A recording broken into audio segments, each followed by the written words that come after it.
Las obras de rehabilitación de la segunda planta del Museo de Historia y Tradición de Graus en Casa Paco han concluido en los últimos días y están pendientes de las actuaciones de museización pertinentes para instalar en dos espacios diferenciados, por un lado la Sala de la Mujer, de acabado más señorial para ahondar en la intimidad femenina en el hogar, y por otro la etnología moderna, un montaje más neutro para exhibir la evolución de los objetos que marcaron la modernización de la casa. La obra de esta segunda planta de Casa Paco, que comenzó el pasado mes de julio, ha podido realizarse gracias a la ayuda recibida desde el Departamento de Cultura de la Diputación Provincial de Huesca, apoyado en todo momento por el Ayuntamiento de Graus, y se ha podido completar también con una donación recibida de una familia local y a través de fondos propios. Eugenio López, desde la Fundación del Museo Casa Paco, nos daba todos los detalles sobre esta obra, de la cual ha concluido la estructura, pero que está pendiente de los acabados de luz y museización, como decíamos, antes de que se inaugure con todo completado el próximo verano de 2024. Así nos lo cuenta Eugenio López. Las obras empiezan a primeros de julio. Hacemos la obra, diríamos, sucia, la obra de albañilería. Se tragó mucho polvo, pero bueno, se pudo hacer bastante bien. Nos encontramos con que la planta correspondía a dos viviendas muy delimitadas. Una vivienda era utilizable y la otra parte de la casa eran unas falsas. La parte que eran falsas estaba en un estado de conservación muy malo, tanto los suelos estaban rellenos de tierra de huerto, que decían los albañiles. Se calcula que sacamos unas 10 toneladas de tierra. Es mucho peso, mucha tierra y mucha carga. Eso nos facilitó el nivelar la planta, porque teníamos una deriva de un 20%. Un 20% es mucho. Eso puede representar unos 20 centímetros en alguno de los puntos, porque además era muy irregular. Bueno, ¿La planta cuánto tiene? ¿Perdón? ¿De extensión? La planta tiene 180 metros construidos, 126 metros útiles. Que no lo parece, parece más grande. Ahora mismo lo que estás viendo es estrecha pero muy larga. Sí. Bueno, pudimos hacer la obra, 15 días de trabajos muy intensos. Hubo mucha colaboración de algunos industriales de Graus, como por ejemplo la gente que nos facilitó los containers para vaciar todo esto. Y deprisa y corriendo, porque además nos cogieron los grandes calores del mes de julio, pudimos hacer los forjados del suelo. Vale, a finales de julio paralizamos las obras porque pensamos que el mes de agosto nos debíamos a nuestros visitantes y teníamos que abrir el museo sí o sí. Por lo tanto, abrimos el día de la longaniza hasta finales del mes de agosto. En esos días nos entraron 3.175 personas, que son muchas. Porque así que bien abierto, pues. ¿Eh? Bien abierto. Hombre, pues. claro. Además, nos dio la sensación de que entraba mucha gente de fuera. El museo, como se ha publicitado en los medios, gracias a ti y a tus compañeros, empieza a ser conocido, porque viene gente y te dice, hombre, vengo de Jaca expresamente, vengo de Huesca expresamente, me han llamado, por ejemplo, de Radio Monzón para una entrevista. Bueno, no es que sea una cosa local, sino que empezamos a ver que esto es abierto a mucha gente. Pensamos que tenemos una exposición, que es la que va a permanecer fija en esta planta, que tiene poca competencia, que es la etnología moderna, que hemos hablado muchas veces. La etnología moderna es esa parte de la etnología que facilitó la vida y podríamos decir que formó la modernización de la casa. Será de esa puerta hacia aquí. Exactamente, será el tramo este de aquí.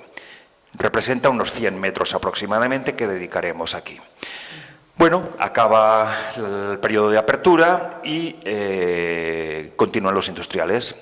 La parte de la casa que era una falsa, no tenemos más remedio que transformarla o cerrarla con pladur, porque la adoba estaba en muy mal estado de conservación y sobre todo muy mal puesta.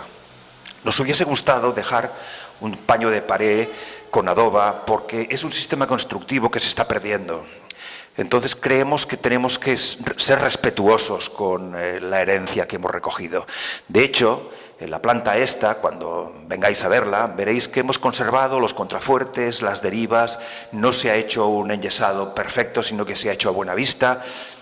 devolver ese sabor que tenían estas casas. Lógicamente, pues se ha limpiado, se ha saneado, se han cerrado grietas, se ha hecho una instalación eléctrica moderna, pero incluso los pilares los hemos conservado de obra. Le hemos dado una vuelta porque los hemos pintado, pero tienen ese sabor que nos indica o que nos separa la parte nueva de la parte vieja, que creemos que es lo que hay que transmitir. O sea, todo lo nuevo está muy bien, pero lo antiguo, que no lo valoramos, también estuvo bien. Y si lo conservamos, pues veremos las diferencias entre una cosa y la otra. Bueno, termina el pladur, vienen los pintores, se fueron antes de ayer, o sea que es primicia en estos momentos.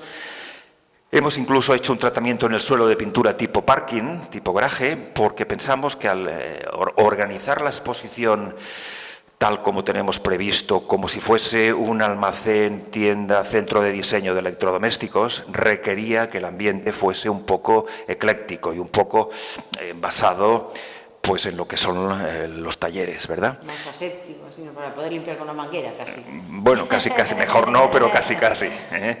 Y bueno, pensamos que ha quedado bastante bien. Decías Entonces, que faltaba que la luz irá con los tubos también, sí, manteniendo esa estética. la semana que viene montaremos la instalación eléctrica, van unos tubos de acero vistos para dar esa sensación también de almacén. En el centro va una canal con 15 focos direccionables que permitirán redirigir la luz a los puntos que nos interesen. Son ampliables porque van por un carril de punta a punta, por lo tanto no hay ningún problema. Y ese sería un poco el acabado. Y finalmente nos quedaría cerrar el lucernario, que el herrero tiene que venir un día de estos también, a ver si conseguimos que nos lo monte. Muy bien, esto le llamamos la sala de la mujer. La sala de la mujer está pensada para reflexionar un poco sobre las mujeres de las familias. No querría decir burguesas, porque en toda esta zona no había burgueses, pero sí que serían acomodadas. ¿Por qué hemos decidido en esa parte? Primero porque tenemos muchos objetos relacionados con esos momentos, con esa época. Y luego porque es un mundo muy desconocido.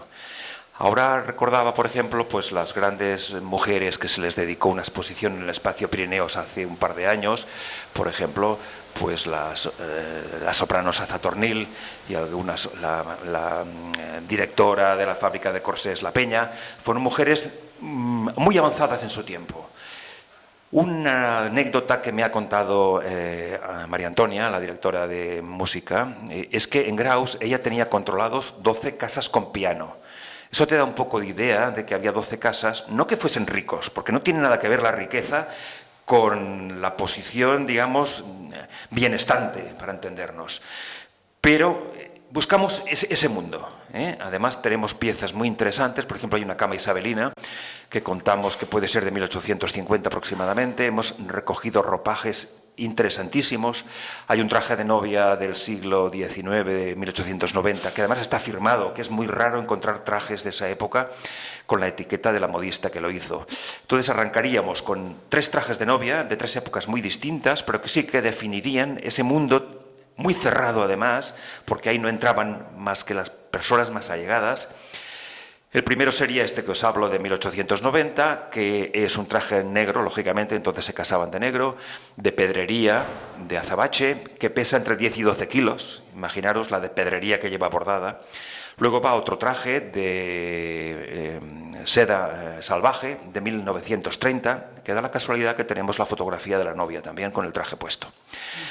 Este traje se hizo en San Sebastián, que era una de las zonas donde la gente acomodada pues acudía en aquellos años. Y finalmente hemos conseguido un traje de 1980, que es un traje hecho por uno de los modistos de Barcelona más importantes de esos años. Por lo tanto, ahí se verá muy bien la evolución de las modas, que es un poco también lo que buscamos en el trasfondo de todo esto. La sala se decorará pues recreando pues, una cajonera de época. La cajonera es el sustituto de las arcas de novia. Primero empezamos con el arca de novia, luego pasamos a la cajonera. Las cajoneras aragonesas calajeras siempre tienen 5 cajones. El último, que está en el zócalo, es como un secreter, pasa siempre desapercibido. Encima de la cómoda va un tocador.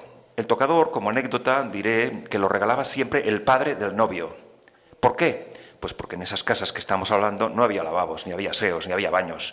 Entonces, la única forma que se podía acicalar la novia pues es con un tocador, con un espejo, porque los espejos tampoco eran frecuentes. O sea, intentamos explicar un poco cómo hemos llegado a donde estamos, cuándo empiezan las mejoras y estas novedades, ¿verdad? Bueno, tenemos fotografías antiguas, tenemos también trajes de cristianar, me parece que hay 5 o 6. Tenemos un cochecito inglés de bebé impresionante, de aquellos de ruedas gigantes. Hay un pianoforte que también nos han dado de una casa de Graus, que seguramente lo pondremos. Estas mujeres también escribían. Tendremos un pequeño escritorio. O sea, todo ese mundo que es muy desconocido. No queremos llegar más allá, porque también recibimos en donación un traje de un criadito del siglo XVIII que viene de Casa Heredia. En el siglo XVIII, estas mujeres de familias potentes tenían siempre un criado, un joven, era un niño un poco más de niño, que es el que les hacía los recados, el que llevaba las cartas de amor, el que le iba a buscar unas flores o las cosas que fuese a demanda. Pero no querríamos llegar tan lejos, primero porque es muy complicado entrar en ese mundo del siglo XVIII. Tenemos piezas, hay unos zapatitos bordados en plata, alucinantes, que seguramente los pondremos también, de una talla muy pequeña. Recordemos que la mujer en esa época, bueno, la mujer no, en general, la gente era muy baja, de talla. Pero bueno, nos vamos a fijar más en la época del modernismo, quizá, que es una época que fue una explosión también de belleza y de interés, vuelta a la naturalidad, a las flores y todo ese mundo que se creó alrededor de ese movimiento, que no solo es español. En Zaragoza tenemos varias casas modernistas muy chulas, en Huesca hay un par de casas, en Europa, no digamos, en Europa han sabido conservarlas, aquí en este país las hemos tirado muchas, desgraciadamente. Con que, bueno, la sala se ha habilitado... En la sala también, aparte de todo eso, hablábamos de la cama como pieza... Como pieza singular, la cama, sí. De todas formas, aquí no queremos recrear un cuarto de matrimonio, queremos recrear el cuarto de la mujer. En estas casas potentes, normalmente, el matrimonio dormía en habitaciones separadas, como los reyes, vaya. Entonces, aquí vamos a recrear el cuarto de la mujer. Por eso le llamamos la sala de la mujer. Pero esa cama correspondería a una de estas habitaciones. Correspondería a una de esas habitaciones, sí. De la mujer. Exactamente. Estrictamente. Sí. Bueno, es una cama grande, es una cama de 1,35 m, podía haber sido la cama de matrimonio, pero luego pasa a ser la cama de la mujer. En el momento que se queda viuda, ella continúa con su cama. Sí que entonces tiene su habitación un poco más definida en cuanto a mujer, porque el marido siempre tenía, de estas casas siempre había un despacho. Entonces la mujer hacía vida en su cuarto, era su estar, y el marido pues tenía su despacho en los negocios o lo que fuese. Un poco la idea era esa. La sala le hemos dado un sabor ya más cuidado, las paredes las hemos pintado con un tono verde muy suave, los techos no les hemos querido dar importancia porque no se van a ver prácticamente, ya que irá todo con luces cenitales invertidas hacia abajo. Sí que pondremos en el rincón ese de ahí una lámpara de cristal tallado, sobre todo para que de lejos, al entrar, sea un punto de visión de luz, un punto en que la gente se fije de que allí hay algo más privado o más controlado. Hay una puerta para entrar y el espacio sería este. Bueno, quizá tenemos más trastos para poner que espacio, pero bueno, tendremos el suelo también que acabar. La atención, ¿verdad? Sí, es una de las piezas en la línea de lo que hemos comentado antes que hemos podido salvar. El suelo es un suelo aragonés tipo damero, de 2 colores, ahora lo veis muy sucio porque las obras han acabado hace muy poco. Este suelo posiblemente sea anterior a 1850, o sea, es de la primitiva casa original de la finca.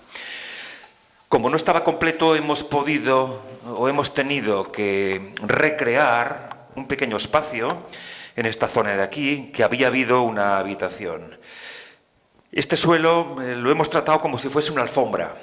La idea es que esto sirva de base para poner ese pianoforte, que es un piano pequeño como un clavicordio, y sería como una alfombra que lo enmarcaría.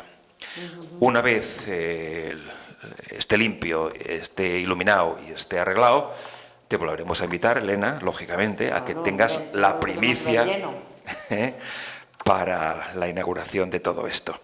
La idea es inaugurarlo para el verano. Ahora tenemos un trabajo importante de restauración, que ya hace días que lo hemos empezado, pero las piezas que nos llegan acostumbran a estar pues, del uso y de los años tocadas. Pero se les devuelve la vida, que es lo bonito, el conservar y el enmarcar las cosas en el ambiente que tuvieron y que a lo mejor no debían haber perdido en su momento. Con que un poco la planta, la exposición, la rehabilitación va en esa línea. Hablábamos de la reapertura en Semana Santa con una nueva exposición temporal y esta inauguración ya para el verano. Efectivamente, la idea es en Semana Santa inaugurar la nueva exposición temporal porque desmontaremos todo lo que hay abajo. Para que estas piezas suban aquí. Claro. Exactamente, haremos una selección, muchas más que han llegado, algunas muy potentes. Hemos recogido piezas interesantísimas, como por ejemplo un cremayo, que yo no lo había visto nunca, que tiene, bueno, no es bien un cremayo, es un soporte de chimenea que tiene a los lados como dos velones para poner las teas, con sus tearios. Eso no lo he visto nunca en ningún museo. Eso lo vamos a poner aquí, en esa parte del arranque de la etnología moderna, que es el paso de esos sistemas de iluminación a la electricidad. La exposición que pondremos abajo es una exposición que tiene relación con la historia de la informática doméstica, para entendernos. Eso empieza con el ábaco, que es la base de todo el tema de la informática, las varitas de Napier. Napier fue el que inventó o descubrió los logaritmos neperianos. A partir de ahí, unas calculadoras divertidísimas, porque, bueno, cuando las veamos no sabemos cómo funcionaban, pero iban. Para acabar pues, con la informática personal. No queremos entrar en grandes máquinas, sino a la historia de la informática personal, que es la que tenemos próxima. Y ahí en medio tenemos también una vitrina con la historia de los juegos de informática, que también es interesante porque desde el primer juego, que me acuerdo que lo compramos en Andorra hace 40 años, que era un ping-pong, ping-pong, que era divertidísimo, pero no había más. Y ahora lo ves y te mueres de pena, vaya. Un poco sería el planteamiento. La llamaremos Calculando y desde el ábaco al ordenador personal. Ese será el título que tendrá. Perfecto. Pues nada, seguiremos viniendo para ver las novedades. Muy bien, te iremos informando. Y enhorabuena por lo hecho hasta ahora. Gracias. Gracias.